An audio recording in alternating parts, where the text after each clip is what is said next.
All right, hey guys, I'm gonna do a quick, just like a quick way of utilizing your photos through Photoshop. I have the Adobe Photoshop 2020 application, and if you would like to follow along, you totally can. I'm just gonna go ahead and just kind of mess with this current photo that I have and show you different ways to use Photoshop.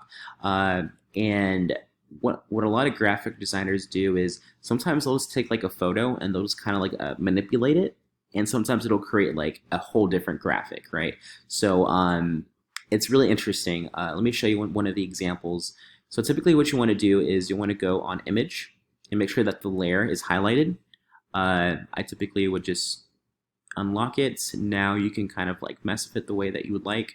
Go on image, adjustments, and maybe we want to go to brightness contrast. Just kind of like mess around with it a little bit.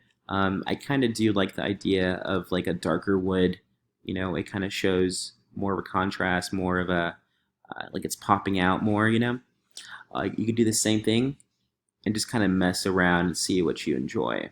I actually want to do a threshold, and that threshold has a completely whole different look now. It's unrecognizable, but you can kind of mess with it so that way it still looks like it's going to be a similar graphic. So I'm actually going to try to get rid of that, the Bobotopia name, and just have like Mind Reader and make it look more. There you go.